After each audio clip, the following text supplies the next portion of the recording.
नमस्कार साथियों, सीएसएम के यूट्यूब चैनल पर आपका स्वागत है। और आपके साथ हम लोग आज हैं। हमारा जो बीपीएससी पीवाईक्यू संग्रह का जो लेक्चर सीरीज चल रहा है, इसमें हम लोग बीपीएससी के जितने भी पीवाईक्यूज हैं उनको देखते हैं और उससे रिपीटेड जो थीम है और वहाँ से हम लोग रिवर्स इंजीनियरिंग करके जितने क्वेश्चंस बनने के चांसेस सबको हम लोग एक्सप्लोर करते हैं। ठीक है, टॉपिक से जो इम्पोर्टेंट क्वेश्चन को पिक करते हैं, उस क्वेश्चन को डिस्कस करेंगे और उसके बाद उस टॉपिक से और क्वेश्चंस कहाँ कहाँ से आ सकते हैं हम लोग उस चीज़ को भी एक्सप्लोर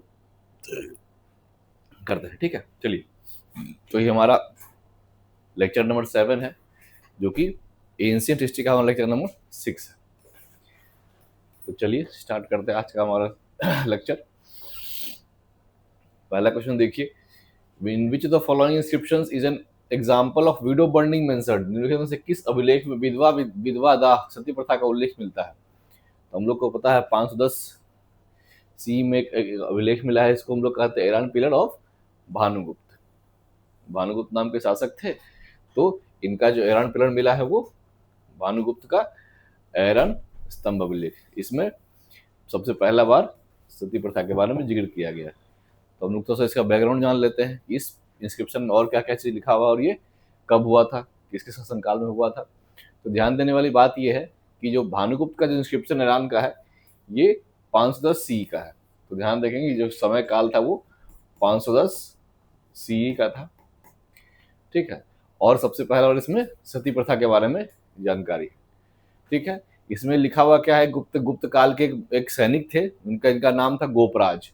अब नाम ध्यान रखेंगे, इनका नाम था गोपराज, जिनकी युद्ध में मृत्यु हो जाती है और उन्हीं की मृत्यु के बाद उनकी वाइफ जो है सती का जो कस्टम है उसको फॉलो करती है और इसी को इसमें लिखा हुआ है। तो युद्ध हुआ था, गोपराज जो है वो मरते हैं और उनकी वाइफ जो है सती होती है और इसी के बारे में भानुगुप्त जो है वो डिस्क्रिप्शन में लिखते हैं, एरान पिलर डिस्क्रिप्शन में। तो ध्यान देंगे। ठीक है, तो ये हमारे लिए काफ़ी इंपॉर्टेंट है। इसके अलावा इस डिस्क्रिप्शन में हून के आक्रमण के बारे में भी चर्चा है और जो हून शासक तोरामन है, तोरामन, इनके बारे में भी इसमें जानकारी है। तो ध्यान रखेंगे कि गोपराज की मृत्यु और सती के अलावा हून का जो आक्रमण हुआ था तोरामन के द्वारा, उसके बारे में भी इसमें जानकारी है। ठीक है, तो ये भी हम लोग ध्यान रखेंगे, काफ़ी इंपॉर्टेंट हमारे इंस्क्रिप्शन है। 510 सी इसका कालखंड है और ये मध्य प्रदेश के सागर जिला में स्थित है, ईरान में। जगह का नाम है ईरान। ठीक है, तो ये हमारे लिए यहाँ से 2-3 क्वेश्चन बन सकते हैं, या तो गोपराज का नाम पूछ देगा या ईरान पीरियड पूछ देगा। शासक का नाम भानुगुप्त है, इसी ईस्वी है 510 ईस्वी, और उस समय हून आक्रमण हुआ था तोरामन के द्वारा। ये 4-5 फैक्ट आपको ध्यान रखने हैं, यहाँ से क्वेश्चंस बन सकते हैं। ठीक है, आगे बढ़ते हैं। अगला क्वेश्चन है कि according to Chinese source Meghavarman the ruler of Sri Lanka sent a missionary to which the following Gupta kings for permission to build a Buddhist temple in Gaya. तो चीनी स्रोत के अनुसार श्रीलंका के शासक मेघवर्मन ने गया में एक बौद्ध मंदिर के निर्माण की अनुमति के लिए किस गुप्त शासक के पास एक मिशनरी भेजा था। ये समुद्रगुप्त जो है उनके पास एक मिशनरी ये भेजे थे। ठीक है ना, तो हम लोग इसके बारे में जानकारी प्राप्त करते हैं। तो चीनी बौद्ध स्रोत महावंश के अनुसार श्रीलंका के शासक मेघवर्मन, इनका ध्यान रखेंगे, शासक का नाम है मेघवर्मन। महावंशा जो बुद्धिस्ट किताब है उसमें लिखा हुआ है इसके बारे में कि वो श्रीलंका के शासक मेघवर्मन थे, जिन्होंने बोध गया में एक बौद्ध मंदिर के निर्माण के लिए समुद्रगुप्त के पास एक मिशनरी एक बौद्ध भिक्षु को भेजा था, उनसे परमिशन लेने के लिए। अब देख सकते हैं कि बौद्ध भिक्षु को भेजा गया था परमिशन लेने के लिए, उनको परमिशन दे दिया गया था समुद्रगुप्त के द्वारा। समुद्रगुप्त का नाम याद रखेंगे और श्रीलंका के शासक जो है मेघवर्मन, उनका नाम याद रखेंगे। और ये जो महावंशा जो है बुद्धिस्ट जो टेक्स्ट है इसमें इसके बारे में जानकारी है। ठीक है, तो और उसके बाद ये जो मंदिर का परमिशन मिलता है और फिर इस मंदिर को बनाया जाता है, फिर उस बुद्धिस्ट टेम्पल को यहाँ पे कंस्ट्रक्ट कर दिया जाता है। तो यहाँ फैक्चुअल हमारे पास इंफॉर्मेशन क्या है, श्रीलंका के शासक का नाम मेघवर्मन, कहाँ पे आए थे, समुद्रगुप्त के पास आए थे, क्यों आए थे, एक बुद्धिस्ट मॉन्क को भेजे थे, क्यों, परमिशन के लिए कि हम बोध गया में एक मंदिर का निर्माण करना चाहते हैं, एक मिशनरी का निर्माण करना चाहते हैं। ठीक है, और फिर वो उनको अनुमति मिल जाती है। और ये हमें दिखलाता है कि उस समय भारत का जो कालखंड था वो और श्रीलंका में मैत्रीपूर्ण संबंध थे। ठीक है, फ्रेंडली रिलेशन थे, ये हम लोग देख सकते हैं। ठीक है, ये हमारे लिए बहुत इंपॉर्टेंट है, इसको लोग ध्यान रखेंगे। ठीक है, चलिए आगे बढ़ते हैं। In the Indian art the construction of stupa, chaitya and vihara is related to which the following. अब देखिए, भारतीय कला में स्तूप, चैत्य और विहार, इसका निर्माण किससे संबंधित? हम लोग को पता है इसका निर्माण किससे है। इसका निर्माण बौद्ध धर्म से है, बुद्धिज्म से इसका संबंध है। इसका संबंध किससे है? इसका संबंध बौद्ध धर्म से है। कैसे संबंध है देखते हैं आगे हम लोग।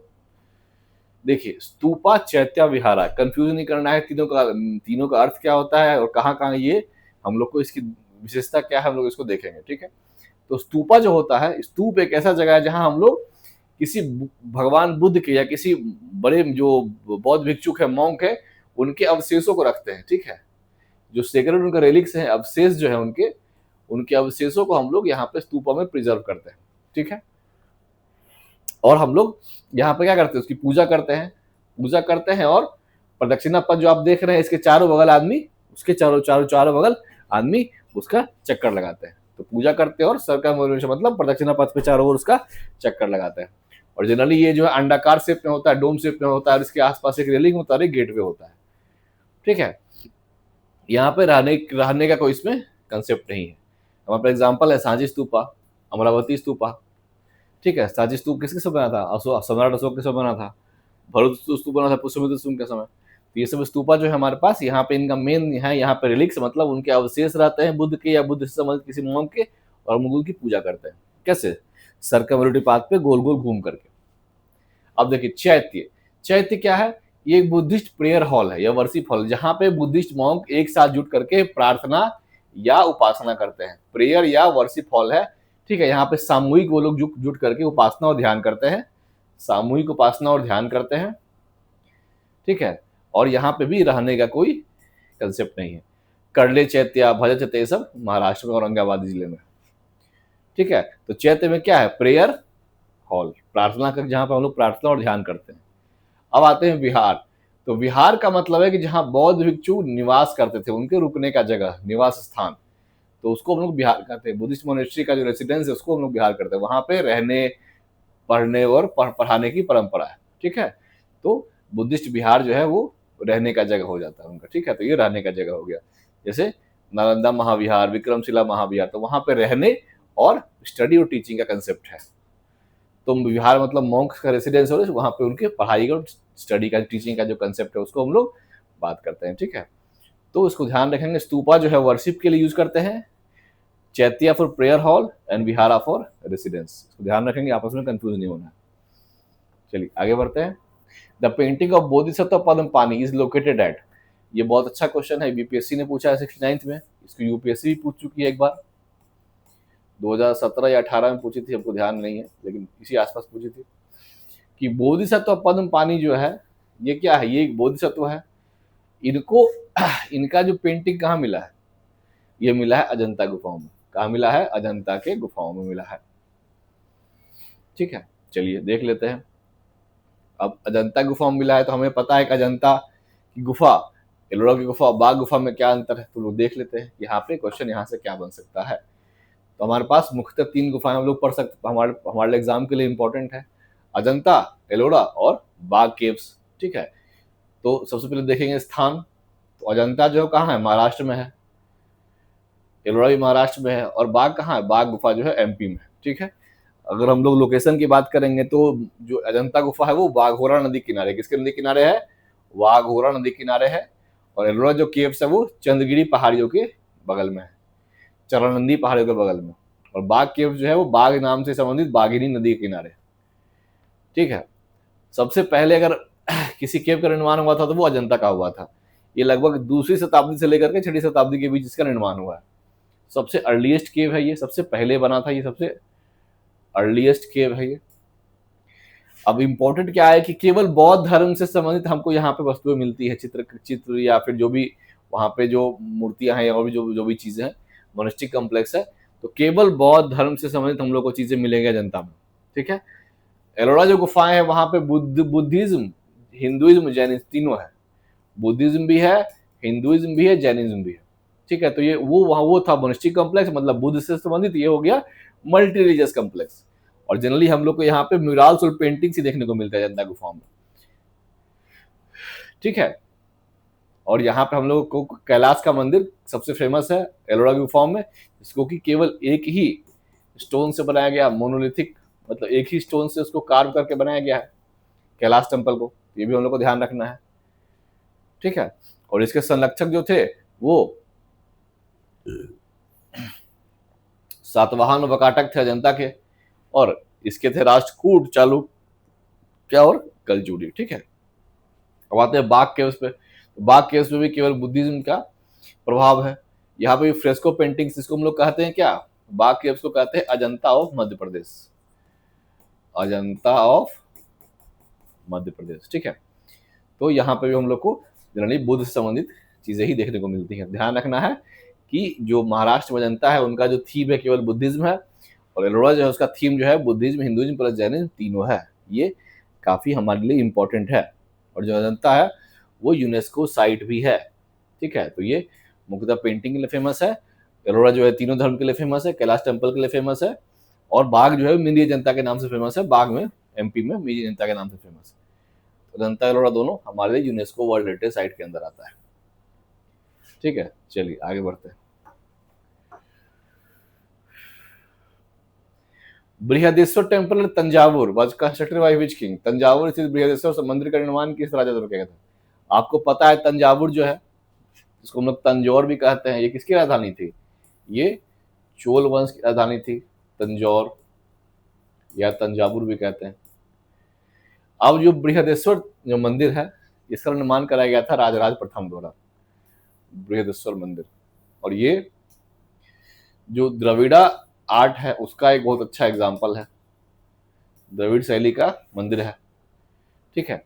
और हमारे पास इसके अलावा भी एंशियंट हिस्ट्री में कई सारे मंदिर बने हैं, उनका निर्माण किन्होंने करवाया है, किस डायनेस्टी के द्वारा करवाया गया है, तो वो बहुत इंपॉर्टेंट है, उसको हम लोग रिवाइज कर लेते हैं इसके साथ। चलिए देखते हैं, सबसे पहला हमारा कौन सा है, कैलाश टेम्पल, जिसकी हमने बात की, जो एलोरा में है। इसका निर्माण किसने करवाया था, हमारे कृष्णवर्मन ने करवाया, जो राजपूत डायनेस्टी के, बहुत इंपॉर्टेंट है। ये एक मोनोलिथिक टेम्पल है, मतलब एक ही पत्थर से इसको बनाया गया है। तो एक मोनोलिथिक टेम्पल है कैलाश टेम्पल, जिसका एलोरा में लोकेशन है, और इसको निर्माण करवाया था कृष्णा प्रथम ने, जो कि राष्ट्रकूट वंश के। अब देखिए सोर टेम्पल, सोर मंदिर कहाँ है, महाबलीपुरम तमिलनाडु। इसका निर्माण करवाया था नरसिंहवर्मन सेकंड ने, जो कि पल्लव वंश के शासक थे। तो इसको ध्यान रखेंगे हम लोग, बहुत इंपॉर्टेंट है ये। तीसरा कैलाशनाथ टेम्पल, अब कंफ्यूज नहीं करेंगे, कैलाश टेम्पल अलग है, कैलाशनाथ टेम्पल अलग है। तो कैलाशनाथ जो मंदिर है वो कांचीपुरम में है, और ये भी पल्लव वंश के नरसिंहवर्मन ने ही बनवाया था। अगला है बृहदेश्वर टेम्पल, जो हमने देखा, तंजावुर तमिलनाडु, राजराज प्रथम ने बनवाया, चोल वंश के हैं। अब देखिए गंगई कोंड चोलापुरम मंदिर, ये भी तमिलनाडु में ही है, लेकिन इसका निर्माण किसने करवाया था, ये करवाया था राजेंद्र प्रथम ने। और गंगई कोंड चोलापुरम जो मंदिर है, ये गंगई कोंड जो चोलापुरम नाम की एक शहर का भी स्थापना किए थे। क्यों, क्योंकि ये दक्षिण के शासक थे और उत्तर तक ये गंगा के किनारे तक आए थे, और वहां के शासकों को हरा करके वापस गए थे। तो उसी क्रम में इन्होंने गंगई कोंड चोला की उपाधि भी धारण की थी। तो इसका निर्माण किया था राजेंद्र प्रथम ने, जो चोल वंश के शासक थे, ठीक है। आगे देखते हैं, और भी एक मंदिर है ऐरावतेश्वर मंदिर, जो कि चोल वंश के राजा सेकंड ने बनवाया, ठीक है। अब देखिए लिंगराज मंदिर का है, उड़ीसा में है, ये सोमवंशी शासकों ने बनवाया है। जगन्नाथ टेम्पल जो है वो पूरी उड़ीसा में है, इसको अनंत वर्मन ने बनवाया। किसने बनवाया है, अनंत वर्मन, जो कि ईस्टर्न गंगा डायनेस्टी के शासक थे। कोणार्क का सूर्य मंदिर देख लीजिए, कोणार्क में है, जिसको नरसिंह देव प्रथम ने बनवाया, जो कि ईस्टर्न गंगा डायनेस्टी के शासक थे। कंदरिया महादेव बहुत इंपॉर्टेंट टेम्पल है, कंदरिया महादेव खजुराहो कॉम्प्लेक्स में है, जिसको कि चंदेल वंश के शासकों ने बनवाया है। लक्ष्मण मंदिर, ये भी खजुराहो में है, इसको भी चंदेल वंश के शासकों ने बनवाया। अब देखिए सन टेम्पल मोधेरा, मोधेरा का जो सूर्य मंदिर है बहुत इंपॉर्टेंट है, इससे क्वेश्चन पूछे गए कितना बार। तो ये मोधेरा में, गुजरात में है सन टेम्पल, और इसको भीमावन ने बनवाया है, और ये सोलंकी या चालुक्य डायनेस्टी से इनका संबंध था। दिलवारा के जैन मंदिर देखिए, ये कहाँ है इनका, ये इनका लोकेशन है माउंट आबू, राजस्थान में इनका लोकेशन है, और इसको भी सोलंकी के शासकों ने बनवाया है। अब देखिए होयलाश्वर मंदिर, ये जो हालेबिड जो इनकी राजधानी थी वहां का है। होयसाला डायनेस्टी के जो शासक उन्होंने बनवाया है हालेबिद कर्नाटक में। ठीक है, अब देखिए कुछ ऐसे जो शासक है चालुक्य वंश के, उन्होंने कुछ मंदिर का निर्माण करवाया, वो विरूपाक्ष मंदिर और दुर्गा मंदिर, दुर्गा मंदिर और विरूपाक्ष मंदिर का निर्माण करवाया था चालुक्य डायनेस्टी के शासकों ने, जो कि ऐहोल और पट्टडकल में। ठीक है,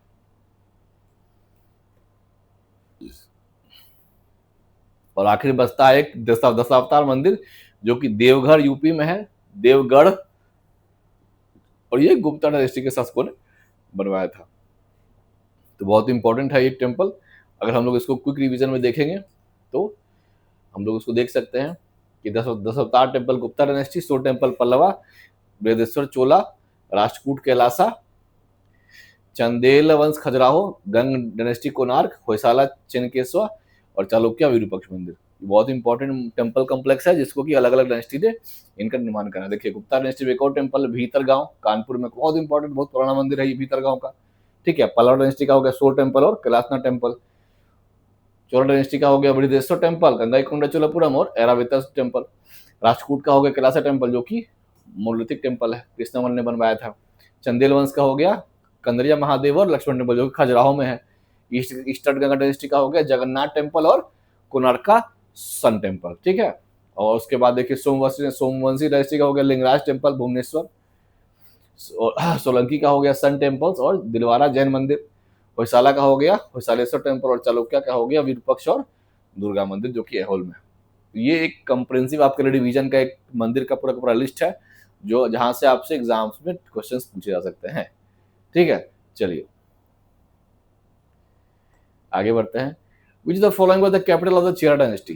तो चेरा वंश जो थे ये दक्षिण के संगम काल के वंश थे, संगमा एज के वंश थे, और इनकी जो राजधानी थी वो थी कुरवूर या करूर। ठीक है, तो अब संगम एज में मुख्यतः 3 डायनेस्टी थे, चोला, चेरा एंड पांड्या। तो हम लोग तीनों के बारे में एक बार रिवाइज कर लेते हैं कि उनकी राजधानी कहाँ थी, उनके मुख्य शासक कौन थे। ठीक है, और ये क्वेश्चन 70वें बीपीएससी में आया हुआ है। ठीक है, ध्यान रखेंगे इसको, ये क्वेश्चन 70वीं बीपीएससी में पूछा हुआ है। कैपिटल ऑफ चेरा डायनेस्टी, इसको देख लेते हैं हम लोग। अब देखिए जो चेरा डायनेस्टी की जो राजधानी थी चेरा, ये थी वंजी या करियूर, जिसको हमने अभी टिक किया, वंजी या करियूर। और इनका जो सिंबल था वो था बो, मतलब धनुष।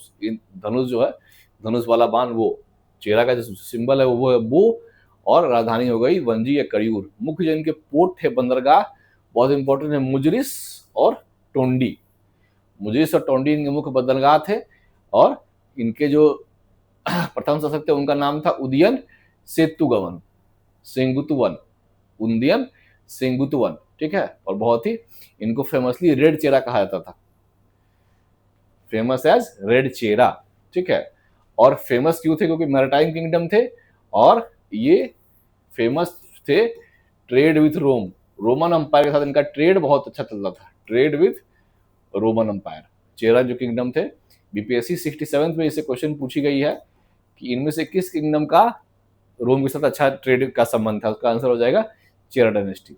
ठीक है, आगे बढ़ते हैं चोला वंश। तो चोला वंश जो थे इनका सिंबल था टाइगर, कैपिटल था, इनलैंड कैपिटल था उरयूर, जो कि फेमस था कॉटन ट्रेड के लिए। ये भी बीपीएससी ने पूछा हुआ है कि इनमें से कौन उरयूर क्यों फेमस है, तो उसका आंसर हो जाएगा फेमस फॉर कॉटन ट्रेड। ठीक है, और जो कोस्टल कैपिटल था, जो मेन पोर्ट था, वो था पुहार या कावेरी पट्टनम, पुहार या कावेरी पट्टनम। ठीक है, और इसके जो फेमस रूलर थे उनका नाम था कराईकल, और ये लोग महान शासक थे, और ये फेमस थे किसके लिए? इरिगेशन वर्क्स के लिए और कलनई डैम के लिए फेमस थे। और पुहार जो है बहुत इंपॉर्टेंट इनका पोर्ट और ट्रेड का सेंटर था। अब आते हैं पांड्या पे। तो पांड्या जो है, पांड्या की राजधानी क्या थी? पांड्या का सिंबल था फिश, और इनकी राजधानी थी मदुरई। मदुरई राजधानी थी, जो कि पहला और तीसरा संगम का यहाँ पे हुआ था, संगम का जो इवेंट हुआ था यही हुआ था। और कोस्टल कैपिटल कोरकई या चोलचई बोलते हैं, जो कि फेमस था पर्ल, मोती के लिए। ठीक है, और ये संगम की जो संगम जो हुआ था उसके ये पैट्रन मतलब संरक्षक थे। संरक्षक थे संगम एज के, ठीक है। कोरकई ध्यान रखना है, कोरकई जो बहुत इंपॉर्टेंट पोर्ट था वो मोती के लिए फेमस था, पर्ल और फिशरी के लिए फेमस था, ठीक है। तो ये हम लोग को ध्यान में रखना है। इनका ट्रेड रोमन एम्पायर से किसका था, चेड़ा का था, और साउथ ईस्ट एशिया से इनका ट्रेड था। तो ये कुछ फैक्ट है जो हम हमारे एग्जाम में हमसे पूछा सकते हैं, तो हम लोग को इसको ध्यान में रखना है, ठीक है। आगे बढ़ते हैं। Which the Indian philosophies has given theory of atom, ठीक है। इनमें से किसने, इंडियन फिलोसफी ने एटम की थ्योरी दी है, इनमें से किस भारतीय दर्शन ने परमाणु के सिद्धांत को प्रतिपादित किया है? तो परमाणु के सिद्धांत को प्रतिपादित किया, ये क्वेश्चन 66 बीपीएससी का है। तो परमाणु का जो सिद्धांत है प्रतिपादित किसके द्वारा किया गया है, वैशेषिक के द्वारा। तो हमारे पास 6 स्कूल्स है इंडियन फिलोसफी के, हम लोग उनको रिवाइज कर लेते हैं एक बार। तो पहला जो स्कूल हमारा है वो है न्याय, जिसको कि न्याय स्कूल जो है किसने दिया था, अक्षपद गौतम ने दिया था, जो कि क्या कहता है, लॉजिक एंड रीजनिंग, लॉजिक और रीजनिंग को ये प्रमोट करता है, नॉलेज थ्रू एविडेंस। इससे भी क्वेश्चन एक बार पूछे हुए है कि इनमें से कौन सा स्कूल है जो लॉजिक और रीजनिंग को प्रमोट करता है, उसका आंसर हो जाएगा न्याय। क्वेश्चन बीपीएससी ने पूछा हुआ है, बहुत इंपॉर्टेंट है न्याय। अब आते हैं वैशेषिक। तो वैशेषिक के उलूक कनाड इसके ऋषि थे जिन्होंने एटॉमिक थ्योरी ऑफ यूनिवर्स को प्रमोट किया, ठीक है। तीसरा आ जाते हैं सांख्य। तो सांख्य जो थे, सांख्य फिलोसफी प्रमोटेड बाय कपिल, जो कि सांख्य सूत्र को फेमस करता है, और ये डुअलिज्म के बारे में बात करता है। किसके बारे में, डुअलिज्म, मतलब डुअलिज्म ऑफ पुरुषता, सोल और मैटर के बारे में बात करता है। चौथा है योग, जो कि पतंजलि ने फेमस किया, और ये अष्टांगा योग जो है उसको 8 फोल्ड पाथ को ये प्रमोट करता है। चौथा है, पांचवा है मीमांसा, जो कि जामिनी ने प्रमोट किया था, और ये वैदिक रिचुअल्स और कर्मकांड को प्रमोट करता है। और आखिरी हमारा वेदांता, जिसको कि बद्रयायन ने प्रमोट किया था, जो कि ब्रह्म को अंतिम सत्य मानता है। तो ये हमारे पास 6 स्कूल्स ऑफ इंडियन फिलोसफी है, ठीक है, जिसको कि हम लोग को ध्यान रखना है। न्याय, लॉजिक या तर्क, वैशेषिक एटम, सांख्य जो है वो पुरुष प्रकृति, जो उसमें डुअलिज्म सोल के बारे में, योग जो अष्टांग योग, मीमांसा जो है वैदिक रिचुअल्स, वेदांता जो है ब्राह्मण को रिप्रेजेंट करता है, ठीक है, ब्रह्म को रिप्रेजेंट करता है। और ध्यान रखेंगे, न्याय अक्षपद गौतम, वैशेषिक उलूक कनाड, सांख्य कपिल, योग जो है वो पतंजलि, मीमांसा जो है वो जैमिनी, और उत्तर मीमांसा या जिसको हम लोग वेदांता कहते हैं उसको बद्रायन, ठीक है। उसको ध्यान रखेंगे। बीपीएससी ने पिछले 3-4 साल में से 2 क्वेश्चन पूछ लिए हैं। तो अगला क्वेश्चन हो सकता है सांख्य से या योग से या मीमांसा से आपको देखने को मिल जाए, तो इसको हम लोग ध्यान रखेंगे। यहाँ पे कुछ और इन्फॉर्मेशन इसको देख सकते हैं, कपिल के बारे में, पतंजलि के बारे में, तो ये हमारे लिए काफी इंपॉर्टेंट, ठीक है। चलिए आगे देखते हैं। हमारे पास कुछ पुस्तक के राइटर हैं, उनके सूची दिया हुआ है कि उनका जो टॉपिक था लिखने का वो क्या था, तो उससे मैच करने के लिए दिया गया। तो चरक जो थे इनका संबंध मेडिसिन से था, चरक संहिता इन्होंने लिखा है, तो मेडिसिन से इसका कंसेप्ट हो जाएगा मेडिसिन, चरक संहिता।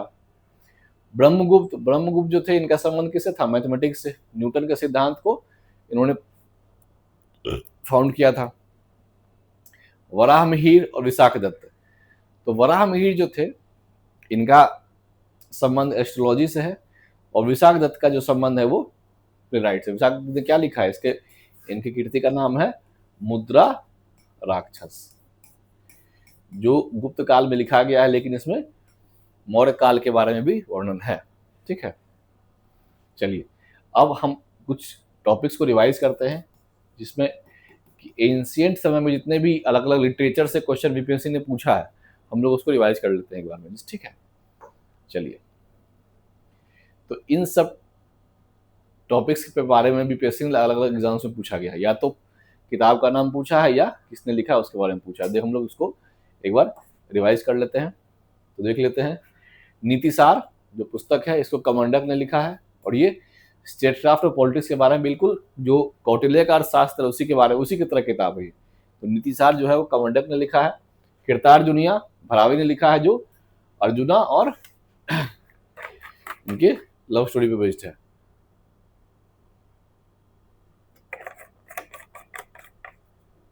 अर्जुना और लॉर्ड शिवा के स्टोरी पे बेस्ड है। कृतार्जुनिया भरावी। कुमार संभवम कालिदास का कीर्ति है, जिसमें उन्होंने कार्तिकेय लॉर्ड स्कंद के बारे में चर्चा किया है। स्वप्न वसवादत्ता भास संस्कृत नाटक है ये। पृथ्वीराज रासो चंद्रवरदाई ने लिखा है। और एक और पुस्तक है पृथ्वीराज विजय, जिसे कि जैनक ने लिखा है, जैनक ने, तो ध्यान रखेंगे जैनक ने लिखा है। अब देखिए अगला पूछा है मत विलास प्रहसन, ये महेंद्र ने लिखा है, संस्कृत ये भी नाटक है। अमुक्त माल्यद बहुत इंपॉर्टेंट है, कृष्णदेव राय ने लिखा है, जो कि तेलुगु में लिखा है इस पोयम को।